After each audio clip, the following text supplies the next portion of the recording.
So now we're going to walk through your Aero degree template and specifically paying attention to what you're going to register for your first semester. So remember, you saved this on your computer. So we're going to open it up and we're going to take a look at it. So this is your 4-year Aero degree template. And these are all the courses you're going to take to fulfill to get your Aero engineering degree after your time at RPI. So before we zoom in and we focus on the classes for your first year, I'd like to talk about a couple of things. First of all, if you look at the bottom, there's a whole bunch of footnotes. And the main department, that's Mechanical, Aerospace, and Nuclear Engineering, of which Aero is a part, they get a little crazy with the footnotes. So there's quite a few of them, and they take up quite a chunk of space on this piece of paper here. So take a look at those. They'll clarify some things for you, and you know where they are. You're just going to scroll down, and each of the footnotes is numbered in the appropriate semester, and you can see additional information about your Aero degree template.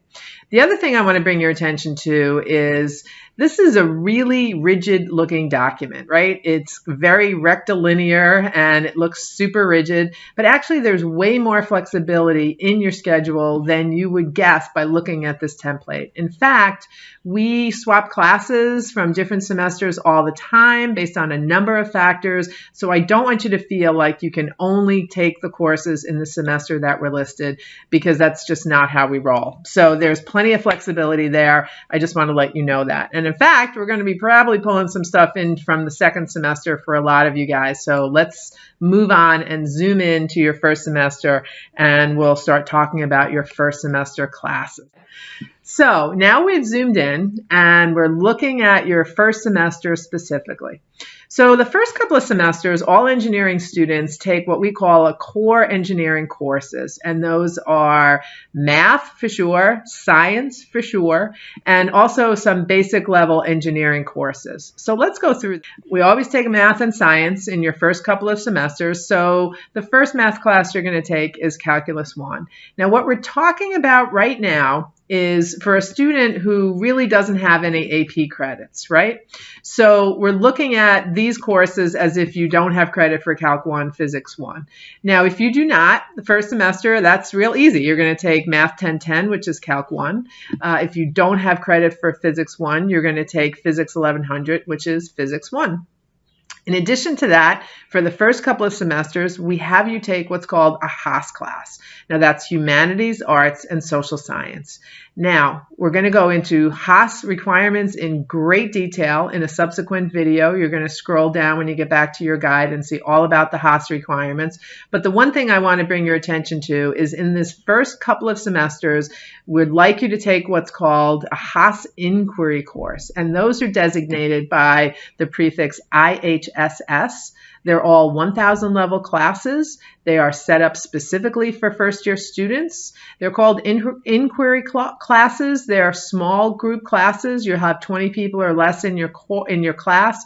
A lot of them will be discussion based, and they are specifically for first year students. They cover a whole range of topics. And when you get to the Haas video, they're going to talk about those classes in more detail. So in any case, you're going to take a Haas class your first semester. Then we also have you take a 1-credit engineering class. So in this first semester, you have the choice of taking Engineering 1200, which is Engineering Graphics and CAD, which is required for your major.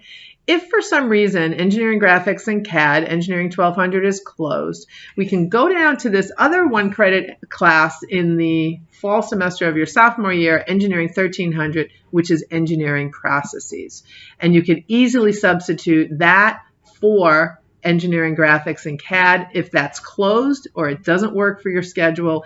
Either one is fine. And just because we have processes in that first semester sophomore year, it is not any harder than CAD. In fact, most students would tell you it's probably a much easier class. So either one is fine in that first semester. Now, the last class we're going to talk about is this Engineering 1100 class, which is Introduction to Engineering Analysis. And because we refer to everything by their acronym at RPI, we'll refer to that as IEA from here on in. So IEA is a class that's really the physics of engineering, specifically It's also referred to in other schools as statics, which is the physics of things that don't move. Later on, you'll take a class called engineering dynamics, which is the physics of things that do move because they're dynamic. So back to IEA. Now, we have found that students who do not have a solid grounding in Physics 1 can struggle with IEA. And if you feel like you don't have a good background in physics, maybe you struggled a bit with physics in high school, then I'm going to suggest that you put off IEA until that second semester. Now, why do I say that? We want you to do well this first semester. We don't want you to struggle. And our goal in the Hub is that you leave this first semester at RPI feeling good about what you've done and feeling like, I've got this in terms of academics. So if you don't feel good about your background in physics, if you don't feel really strongly that you're a physics whiz, then you might want to put off IEA to that second semester. So then what are we going to substitute IEA for? Well, this is where that flexibility comes in, right? We're going to pull something from that second semester, and typically what we're going to pull in is we're going to pull in Chemistry 1.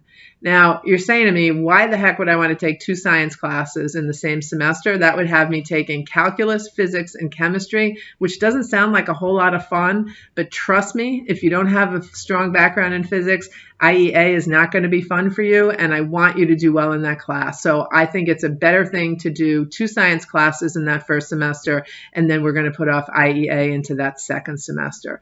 So in that case, your first semester is going to look like Calc 1, Physics 1, Chemistry 1, and then we're going to do a Haas class, possibly an inquiry class, and then we're going to do a 1-credit engineering class, which would be that engineering graphics and CAD or engineering processes.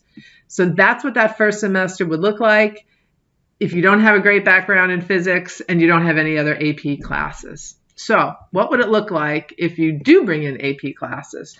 And that's super common, so it happens all the time. And in that case, we're going to do even more swapping from that first semester. So it's very common to come in with Calculus 1, right? So say you have credit for Calculus 1. We're going to cross that out, and then we're going to just simply pull in from that second semester Calculus 2. Now, if you have also credit for Calculus 2, we're going to pull a math class up from that sophomore year, but let's you and I talk about that, and I can recommend which class you're going to pull in. So if you just simply have credit for Calc 1, we're just going to, boom, move Calculus 2 over to that first semester, and then it will look exactly the same as we just talked about, but with Calc 2 instead of Calc 1. Now, if you got credit for Physics 1, you're definitely going to want to take IEA because you've got a strong background in physics. So we're going to have you take IEA that first semester. And then actually your first tendency would probably be to pull in Physics 2. Now, I'm going to recommend against that only because Physics 2 is a bit of a bear of a class here at RPI, and I think that's a tough slog your first semester. It's not out of the question, but for most students, I would actually recommend pulling in Chemistry 1 instead. Now, if you really feel strongly about wanting to take Physics 2, I'm totally fine with that. I just want you to know that when you talk to upperclassmen at RPI and you say you're taking Physics 2 the first semester, they're going to look at you like you're crazy. So you have that option of doing Chem 1, which I would probably tend to recommend over Physics 2, but you can absolutely do Physics 2 instead. So in that case, if you had credit for Calculus 1 and Physics 1, then you'd be looking at taking Calc 2, either Chem 1 or Physics 2. You'd be taking that IEA, your 1-credit engineering class, and your Haas class. And if you have credit for other things, such as a Haas class, we can certainly talk about that, but you can still totally take one of those Haas inquiry classes because that's going to be a requirement whether you have AP credits or not. So you'll still be able to take that IHSS 1000 level class without any problem. So that's what your first semester will look like. Before we get out of this, I just wanted to say one more thing about the 1-credit classes. So you'll see there's a 1-credit class in your spring semester called Fundamentals of Flight. Now you're thinking, hey, I'm an aero student. I want to take Fundamentals of Flight. That sounds really cool. Why can't I take that instead of CAD or processes? I would love to have you do that because it is an awesome class for aero students, but that class is only offered in the spring. So we're definitely going to plan on taking that in the spring. When you and I sit down in the fall to plan your spring semester, we're totally going to we're going to work that into your spring semester. But I just want to let you know it's not an option for you for fall. So that's what we've got. We've got what your first semester would look like without AP credits, with AP credits, not feeling great about physics, feeling great about physics. So those are your options. Now, that's all generic, right?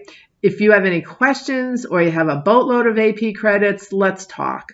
I'm here all summer. My information, contact information appears multiple places in this guide, so just reach out if you're confused about any of this and what classes you want to pull up if you've got substantial amounts of AP credits, because we definitely should talk about that. So continue on with your guide. And again, please feel free to reach out anytime over the summer with questions about any of this scheduling information.